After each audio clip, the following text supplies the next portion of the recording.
Hello everyone, I am back for the video lecture. और आज हम जिस चीज़ को डिस्कस करेंगे वो हमारे पास है सर्जिकल इंटरवेंशन या सर्जिकल ट्रीटमेंट। हमारे पास बेसिकली जो हम देंगे बेसिकली कार्पल टनल सिंड्रोम में। तो मेजरली हमारा जो फोकस होता है वो पोस्ट ऑपरेटिव मैनेजमेंट पे होता है, क्योंकि सर्जन जब सर्जरी कर चुके होता है तो उसके बाद पेशेंट को रिकवरी के लिए फिजिकल थेरेपी की ज़रूरत पड़ती है। तो हमारी पोस्ट ऑपरेटिव मैनेजमेंट पे फोकस ज़्यादा हो, ठीक है।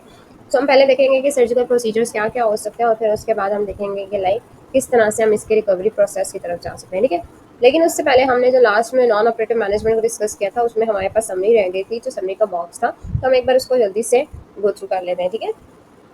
सबसे पहले यही चीज़ होती है कि हम नर्व को प्रोटेक्ट करते हैं, मतलब स्प्लेन दिया न्यूट्रल पोजीशन में। फिर हमने सेंसिटिविटी के एरियाज को डिक्रीज करना होता है, क्योंकि हम प्रोटेक्शन देते हैं इसलिए कि जहाँ पे पेशेंट के सिम्टम्स ज़्यादा एग्रोवेट करें हम उनको कम कर सकें। तो मेजरली हम यहाँ पे ये काम कर रहे होते हैं कि हम उसको प्रोटेक्शन या कोई स्प्लेंट देते हैं, ताकि उसकी पेन या उसकी जो सिम्टम्स हैं या जो उसकी जैसे टिंगलिंग की सेंसेशन है, उसकी नमनेस की है, वो सारी जो है वो रिड्यूस हो सके, ठीक है, मतलब कम हो जाए। और उसमें पेशेंट को ज़्यादा पेन उन एरियाज में ना आए जहाँ पे मेजरली वो हमें बता रहे थे, ठीक है, मतलब जो मेजर उनकी कंप्लेन थी वो काफ़ी हद तक रिड्यूस हो जाए। लेकिन इसको जैसे हमने पहले भी डिस्कस किया था, लॉन्ग ड्यूरेशन के लिए हम अप्लाई करने के लिए नहीं कहते, हम इसको शॉर्ट ड्यूरेशन के लिए कहते हैं, ताकि साथ साथ हम फिर एक्सरसाइजेस बताएं तो पेशेंट की बेसिकली कंडीशन इंप्रूव हो जाए, ठीक है। Second one was the modify करते हैं हम एक्टिविटी को और पेशेंट को एजुकेट करते हैं, ठीक है। मॉडिफाई कैसे करते हैं, हम उसके जो भी प्रोवोकिंग एक्टिविटीज है उनको कम करने की कोशिश करते हैं, ठीक है। उनको कहते हैं या तो आप इनको थोड़ा कम कर दें, अगर आपको करनी ही है, अगर ऐसी कोई मजबूरी है जिसपे आपको काम करना ही है, तो आपने फिर उसको मॉडिफाई करना है। जैसे ऑर्गोनॉमिक्स में हम डिफरेंट तरह से पढ़ते हैं ना, कि आप पेशेंट को गाइड करेंगे, इस तरह से पोजीशन रखें, अपने हैंड को रेस्ट पोजीशन में रखें, ज़्यादा मूवमेंट ना दें, आपके आर्म को सपोर्ट होना चाहिए, ठीक है। इस तरह के डिफरेंट ऑर्गोनॉमिक प्रोसीजर्स हम पेशेंट को गाइड करते हैं, ताकि हमारे पास बेसिकली हम उसको आइडिया दे सकें या उसको एजुकेट कर सकें, हाँ आपने ये करनी है। फिर हम उसको होम एक्सरसाइज प्लान, जिस तरह से मैंने कहा था कि आप सेफ्टी के साथ करो, ठीक है, जैसे हमने लास्ट लेक्चर में डिस्कस किया, बहुत डिटेल में ये चीज़ें डिस्कस की, हम सिर्फ एक गो थ्रू कर लिए। फिर हमारे पास आ जाते हैं, हम पेशेंट को एजुकेट करते हैं कि प्रोटेक्ट करना है उन एरियाज को, और सेंसिटिविटी से काफ़ी हद तक रिड्यूस रखना है उसको, ठीक है। हमने एक तो गाइड किया ना कि स्प्रेंट आपने इस्तेमाल करना है, साथ साथ आपने उसको बताना भी होता है कि आपने प्रोटेक्शन रखनी है, आपने बहुत ज़्यादा इन एरियाज के ऊपर काम नहीं करना, आपने उसकी सेंसिटिविटी को डिक्रीज करने के लिए जितना कुछ हो सकता है आप करो, ठीक है, लाइक जितना आप कर सकते हो। मतलब समटाइम्स आप सिर्फ ये भी गाइड करते हो कि अगर आपको काम करना ही है ना, और आपको बहुत ज़्यादा है, लाइक आपने करना ही है ये काम, ठीक है, क्योंकि अगर किसी की जॉब ये कहती है कि उसे टाइपिंग करनी ही है, तो उसे टाइपिंग करनी है, ठीक है। तो फिर आप क्या कहते हो कि फिर आप क्या करो कि अगर आप 5 मिनट्स काम करें तो 5 मिनट्स रेस्ट दे दो, या 10 मिनट्स काम कर रहे हो तो 5 मिनट्स बीच में गैप दे दो, ताकि आपके पास थोड़ा सा रेस्ट का टाइम पीरियड आए, तो उसको रिलैक्सेशन मिले, कार्पल टनल का जो हमारे पास बेसिकली प्रेशर आ रहा होता है कार्पल टनल पे, वो रिड्यूस हो जाए, ठीक है। नेक्स्ट हम मोबिलाइज करते हैं जॉइंट्स को, जैसे मोबिलाइजेशन की टेक्निक्स बताई थी मैंने, कार्पल बोन्स को मोबिलाइज करते हैं, टेंडन ग्लाइडिंग एक्सरसाइज बताते हैं, फिर मीडियन नर्व की मोबिलाइजेशन थी, ये सारी चीज़ें थी, ठीक है। चाहे आप जॉइंट्स को मोबिलाइज करो, कनेक्टिव टिश्यू को करो, मसल्स को करो, फिर हम मोबिलाइजेशन के फेज पे आते हैं। फिर हम मसल परफॉर्मेंस को इम्प्रूव कराते हैं, जिसमें हमने multi angle muscle setting exercises की सबसे पहले बात की थी। फिर हम रेजिस्टेंस और एंड्योरेंस एक्सरसाइज पे जाते हैं। फिर हम स्लाइड से फिर हम जाते हैं अपनी फाइन फिंगर डेक्सटेरिटी पे, बेसिकली जहाँ पे आप बेसिकली फाइन मूवमेंट्स को इम्प्रूव कराते हो। मेजरली आप ये कहोगे कि जैसे लिखने की कोई मूवमेंट होगी या ऐसी, ये फाइन मूवमेंट्स होती है ना, जिसमें आप बिल्कुल फाइन तरीके से अपना काम कर रहे हो, तो ये मेजरली क्या कहते हैं कि फाइन फिंगर या फाइन मूवमेंट्स को आप इम्प्रूव कराने के यहाँ पे काम करते हो, ठीक है। Next one was the progress functional independence. फिर आप पेशेंट की इंडिपेंडेंस को हेल्प आउट करते हो, कि आप उसको इतना इंडिपेंडेंट कर देते हो कि उसको इन चीज़ों की जरूरत ना पड़े, मतलब किसी भी स्प्लेंट की या किसी और चीज़ की, और वो इजीली अपना काम कर सके, और उसको पता हो कि मैंने कहाँ पे सेफ्टी मेजर्स लेने हैं और कैसे सेल्फ मॉनिटरिंग करनी है अपने सिम्टम्स की, बेसिकली वो सारी चीज़ें। और इसमें मेजरली पेशेंट का अपना रोल बहुत ज़्यादा होता है, कि हम तो सिर्फ उसको गाइड कर सकते हैं, हम उसको परफॉर्म करवा सकते हैं एक टाइम दो टाइम, पर उसके बाद पेशेंट घर जाके जो जिस तरह की सेफ्टी मेजर्स वो खुद ले रहा है, उसकी बेसिस पे बेसिकली हमारे पास प्रोग्नोसिस डिपेंड कर रहा होता है, ठीक है। चलो हम वापस चलते हैं बैक टुवर्ड्स आवर लेक्चर, ठीक है। हमारे पास जो लेक्चर था अच्छा वो था post surgical interventions and post operative management, ठीक है। मेजरली जो हमारा फोकस होगा वो पोस्ट ऑपरेटिव मैनेजमेंट पे होगा, ठीक है, लेकिन हम सर्जिकल इंटरवेंशंस को डिस्कस करेंगे, ठीक है। अब जहाँ पे हमारे पास कंजर्वेटिव मेजर्स, मतलब जैसे आप कहते हो कि या तो फिजिकल थेरेपी ट्रीटमेंट, ठीक है, इट्स सेल्फ अगर वहाँ पे काम ही नहीं कर रहा, ठीक है, ऐसी केस है, तो मोस्टली क्योंकि कार्पल टनल के केसेस में काफ़ी हद तक रिलीफ मिल जाता है आपको फिजिकल थेरेपी ट्रीटमेंट से, ठीक है। लेकिन ऐसे भी केस हो सकते हैं या तो बहुत स्वेरिटी के साथ आया हुआ, ठीक है, एंड स्टेज का केस है, तो वो तो बिल्कुल ही आप मतलब आप वो कहते हैं पेशेंट तो रिलीव हो ही नहीं रहा, और बहुत ज़्यादा प्रेशर है उसके, और सिम्टम्स बहुत ज़्यादा है, मतलब आप ये कहो कि उसके पेन की स्वेरिटी बिल्कुल 10 ही है, तो फिर उन केसेस में बहुत रेयर होता है कि लाइक आप फिजिकल थेरेपी ट्रीटमेंट की तरफ जाओ, क्योंकि पेशेंट की पेन और हर चीज़ जो होती है वो उसको मूवमेंट करने की इजाज़त ही नहीं देगी होती। तो आप मोबिलाइजेशन होगी, स्ट्रेंथ होगी, न्यूरोस होगी, आप कुछ परफॉर्म नहीं करा सकते, ठीक है। सो मेजरली आप जो करते हो वो फिर सर्जिकल इंटरवेंशन की तरफ जाते हो, आप बेसिकली पेशेंट को रेफर कर देते हो सर्जन की तरफ, और फिर जब सर्जरी हो जाती है तो आप पोस्ट ऑपरेटिव मैनेजमेंट में जाते हैं, ठीक है। अब आपके लिए ये बहुत इंपॉर्टेंट है, मैं पहले भी ये बहुत बार शायद बता चुकी हूँ और बहुत लेक्चर्स में हम इस चीज़ को डिटेल में डिस्कस कर चुके हैं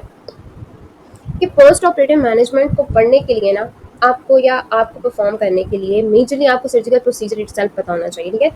सर्जरी पढ़ाने का फिजिकल थेरेपिस्ट को मेजर रीज़न ही यही है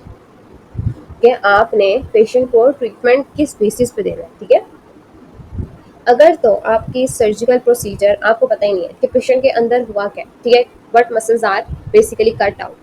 वहाँ पे किस तरह से प्रोसीजर, कितने सेंटीमीटर का कट लगा है, तो मेजरली आपको क्या होगा, ज़्यादा से ज़्यादा आपको सिर्फ ऊपर का स्कार नज़र आ रहा है, ठीक है। आपके पास बेसिक नॉलेज ही नहीं है सर्जरी की कि अंदर से ट्रांसवर्स लिगामेंट को किस तरह से उन्होंने कट किया है, ठीक है। आपके पास बेसिकली कहाँ से नर्व को प्रेशर रिलीज़ किया है, कौन से टेंडेंस जो हैं वो वहाँ से कट आउट हुए हैं, वहाँ पे किस किस एरिया में से क्या चीज़ उन्होंने रिमूव की है। अगर आपको ये चीज़ें पता ही नहीं होंगी तो मेजरली आप वजह यही होती है कि मेजरली आपको फिर पता चल जाएगा कि इसकी कॉज क्या है। अगर आपको कॉज ही नहीं पता, आपको पीछे बैक साइड पे पता ही नहीं है कि सर्जिकल प्रोसीजर अप्लाई कौन सा हुआ है, तो आप ट्रीटमेंट नहीं दे सकते। और आप इतना इतना मतलब आप ये कह सकते हो कि आप या तो कुछ लोग, कुछ फिजिकल थेरेपिस्ट बहुत डर डर के ट्रीटमेंट दे रहे होते हैं कि लाइक पोस्ट ऑपरेटिव मैनेजमेंट है।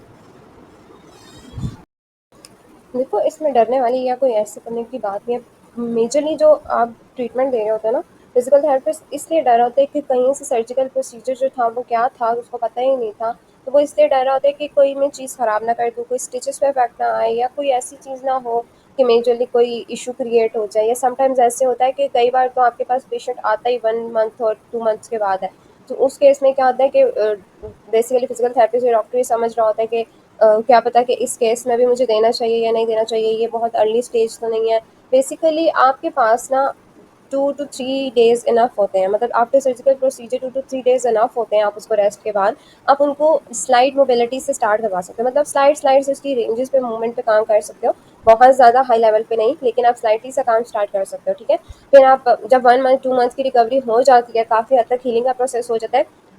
हमने डिफरेंट जगह पढ़ा है ना कि physical therapy it self healing में कितना हेल्प आउट करती है, ठीक है। तो जब आप फिजिकल थेरेपिस्ट एक फिजिकल थेरेपी मूवमेंट करवा रहा है, ठीक है, एक बाकायदा से रेंजेस परफॉर्म हो रही हैं, of course treatment basically patient condition improve भी होगी, ख़राब तो नहीं हो रही ना, ठीक है। तो आपने ये चीज़ें देखनी है कि हमारे पास बेसिकली क्या आ रहा है, ठीक है, ये क्या क्या चीज़ें आ रही हैं। अब न्यूरोलॉजिकल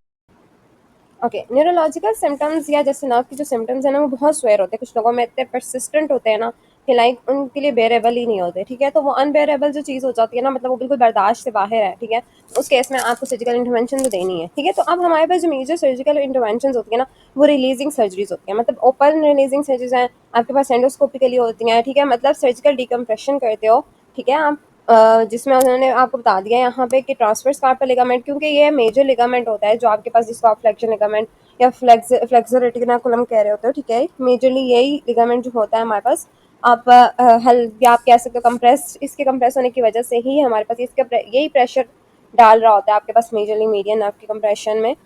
या आप कार्पल टनल के केस में मेजर मेजर रोल ये प्ले कर रहा होता है। समटाइम्स सिम्टम्स किसी और वजह से भी हो सकते हैं, मतलब मीडियन नर्व कंप्रेस तो हो रही है पर उसके कॉजेज कोई और भी हो सकते हैं, तो मेजरली जो होती है ना वो ट्रांसफर कार्पल लिगामेंट ही होता है, ठीक है। तो आप ये मेजर बात कर सकते हो कि लाइक अगर हमारे पास इंक्रीज हो रहा है वॉल्यूम, ठीक है, वॉल्यूम ऑफ कार्पल टनल, तो हम क्या करते हैं, रिलीव करते हैं कंप्रेसिव फोर्सेस को मीडियन नर्व्स पे, ठीक है, compressive forces को median nerves पे, ठीक है। Also any scar tissue is excised। Basically excise का मतलब हमें जैसे पता है कि एक्सीजन जो होती है ना बेसिकली रिमूवल होता है, तो कोई स्कार टिश्यू अगर हमारे पास ऐसा है जो एक्स्ट्रा है तो हम उसके रिमूवल के लिए मेजरली हम क्या करते हैं, काम करते हैं। तो अगर वहाँ पे कोई ऐसा टिश्यू है जो बेसिकली डैमेज होकर स्कार क्रिएट हो चुका है और वहाँ स्कार जो है वो कंप्रेशन कॉज कर रहा है, तो उस टिश्यू को एक्साइज कर देते हैं, वहाँ से रिमूव आउट कर देते हैं, ठीक है। सर्जरी में भी open carpal tunnel syndrome release और एंडोस्कोपिकली असिस्टेड, यही मैंने आपको बात की, ये 2 प्रोसीजर होते हैं मेजरली। थेरेपी में भी initiated after surgery if there are restrictions और मसल वीकनेस, या आप सर्जरी के प्रोसीजर जब आप डिस्कस करोगे ना सर्जरी में, तो वो आपको बहुत डिटेल में ये चीज़ें बताते हैं कि आपने कितने सेंटीमीटर का कट डालना है, कितने आपके पास एक्सीजन होनी चाहिए, किस तरह से आपके पास इंसिजन होती है, किस डायरेक्शन में आप इंसाइज करते हो, कौन सी ज़्यादा हमारे पास यूज़ होती है, तो ये मेजरली आप उसमें डिस्कस करते हो, ठीक है। थेरेपी में भी initiated after surgery if there are restriction और muscle weakness, use exercise and mobilisation techniques that deal with the impairments and functional loss, ठीक है। तो हम मोबिलाइजेशन करवा सकते हैं, एक्सरसाइज करवा सकते हैं पोस्ट ऑपरेटिवली, ठीक है, majorly. So pain in the thenar and hypothenar eminence में result from the release and basically उसको भी रिलीज करते हैं, जो थिनार और हाइपोथिनार में पेन आ रही होती है उसमें रिलीज कर देते हो, या आप बेसिकली पार्मन आर्च के रीजन से, या आप बेसिकली इसको फ्लैट कर देते हो आर्च को, तो काफ़ी हद तक जो है ना रिलीज हो जाते हैं हमारे पास pen. Immediately after surgery, there is a loss of wrist pulley in the long finger flexure system due to release of flexor retinaculum. Therefore, time must be allowed for healing to prevent bone stringing of flexor tendon that the wrist may be immobilized 7 to 10 days post-operatively in slight extension with the fingers free to move. ठीक है, अब ये मैं आपको बता रही थी, ठीक है, अगर आपको प्रोसीजर पता है, ठीक है, फॉर एग्जाम्पल मैं आपको कहती हूँ कि जैसे उन्होंने कहा ना आपको फ्लेक्सर रेटिनाकुलम का जब रिलीज हुआ है, ठीक है, तो अगर इस रिलीज के बाद अगर हम पेशेंट को बेसिकली 7 to 10 डेज हम इमोबिलाइज रखते हैं, तो जब इस तरह का केस होता है ना, तो बेसिकली क्या होता है कि अगर आफ्टर सर्जरी आपने उसको इमोबिलाइज कर दिया पेशेंट को, ठीक है, और 7 to 10 डेज के लिए दिया, तो अब अगर आपको प्रोसीजर मेजरली पता ही नहीं है कि surgical procedure behind the scene क्या हुआ था, तो आपके लिए प्रॉपरली ट्रीटमेंट देना, अब आपको पता ही नहीं है कि अगले फ्लेक्सर रेटिनाकुलम रिलीज हुआ है, तो इस केस में आपको 7 to 10 डेज बिल्कुल इमोबिलाइज कर देना था, ठीक है। और ये भी डिपेंड करता है patient to patient, sometimes healing जल्दी भी हो जाती है, लेकिन 7 to 10 डेज अगर पोस्ट ऑपरेटिवली आपने उसको इमोबिलाइज करना था,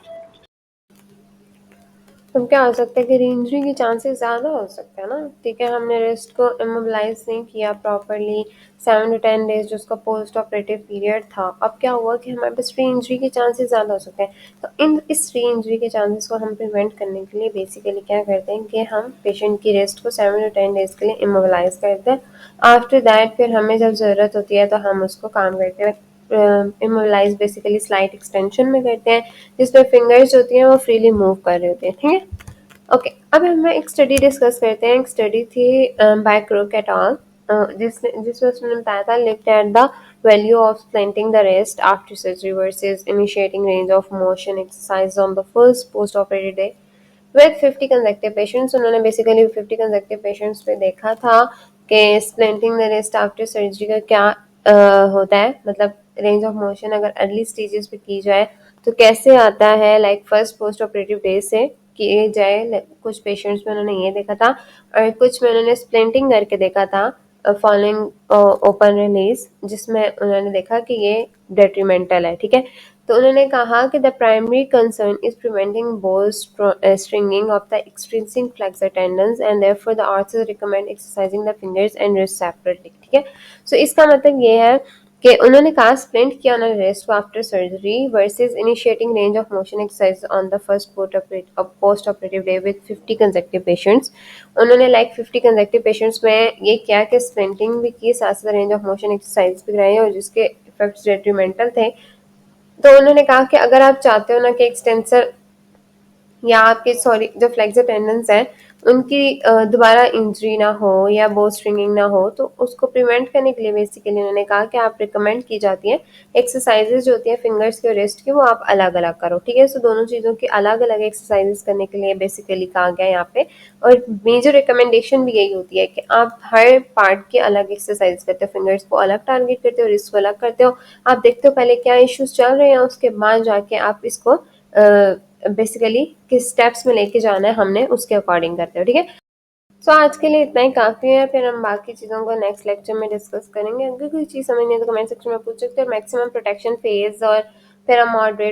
किस तरह से मॉडरेटली हमने पोस्ट सर्जिकली लेके जाना है पेशेंट को, बेसिकली यहाँ पे फिजिकल थेरेपिस्ट का रोल हम नेक्स्ट लेक्चर में डिस्कस करेंगे। तो थैंक्स फॉर वॉचिंग। कोई चीज़ समझ नहीं है तो कमेंट सेक्शन में पूछ सकते हो। यहाँ पे हमने सर्जिकल इंटरवेंशन को डिस्कस किया है, बेसिकली पोस्ट ऑपरेटिव मैनेजमेंट को हम नेक्स्ट लेक्चर में डिस्कस करेंगे। उनके वीडियोज बहुत लंबे हो जाते हैं। तो थैंक्स फॉर वॉचिंग। कोई चीज़ समझ नहीं है तो कमेंट सेक्शन में आप पूछ सकते हो।